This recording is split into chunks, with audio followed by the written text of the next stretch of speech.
পৃথিবীর ভিতরে সবচেয়ে বেশি অযোগ্য অদক্ষ ড্রাইভার হয়েছে বাংলাদেশ। একটু গাড়ি চালাইতে পারলেই ড্রাইভার। আর বাংলাদেশের ভিতরে সবচেয়ে বেশি অনিয়ম, সবচেয়ে বেশি দুর্নীতি চলে। নাইলে এরকম অদক্ষ অযোগ্য ড্রাইভাররা লাইসেন্স কিভাবে পায়? আজকে আমরা এমন একটা বাংলাদেশও বাস করি, যেই বাংলাদেশও একটা ছাগলের দাম 20 থেকে 25,000 টাকা। একটা মানুষ গাড়ি অ্যাক্সিডেন্টে মারা গেলে মাত্র 15,000 টাকা।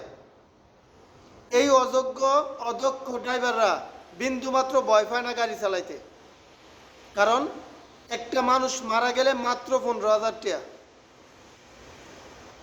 এই মানুষটারে বড় করতে, মানুষ করতে কি ত্যাগ স্বীকার করতে হয়, কত কষ্ট করতে হয়, এটা কম বেশি আমরা সবাই জানি। এই বাংলাদেশের ভিতরে যত লক্কর জক্কর গাড়ি আছে পাইবেন বাংলাদেশ। যত বুয়া, যত অদক্ষ অযোগ্য ড্রাইভার পাইবেন বাংলাদেশ, যেটা সারা পৃথিবীর কোনো দেশও বাংলাদেশি গাড়ির ড্রাইভিং লাইসেন্স দিয়ে চলে না, গাড়ি চালাইতে পারে না মানুষ।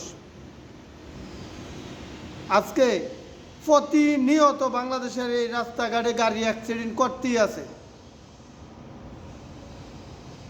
আমি জানি না এই অ্যাক্সিডেন্টের সমাধান কিভাবে করব বা কবে করা সম্ভব, তবে সরকার চাইলে করা সম্ভব। সারা পৃথিবীর প্রত্যেকটা দেশের নাগরিক, প্রত্যেকটা দেশের মানুষ প্রতিনিয়ত সচেতন হয়, প্রতিনিয়ত পরিবর্তন করে তারা। আর আমগো বাংলাদেশের ভিতরে জাগে লাগে যেমন মরার একটা পড়ে গেছে গা। প্রতিনিয়ত এন্দা আগুন লাগে, হেন্দা গাড়ি অ্যাক্সিডেন্ট, হেন্দা এইটা হয় সেইটা হয়, ট্রেন অ্যাক্সিডেন্ট। মানে মানুষের বিন্দু মাত্র কোনো দাম নাই বাংলাদেশ।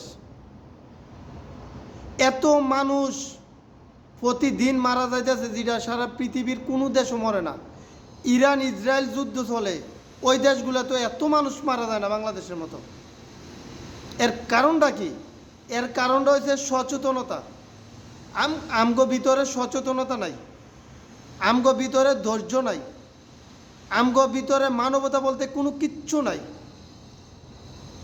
আমি জানি না এই বাংলাদেশ কবে পরিবর্তন হইব।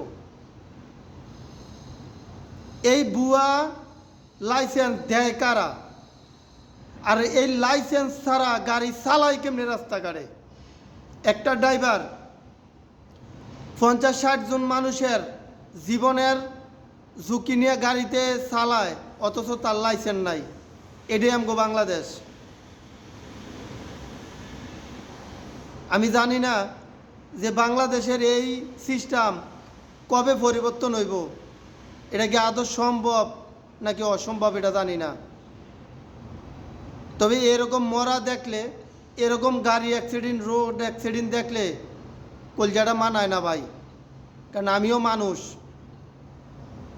যারা মারা যায় তারাও মানুষ।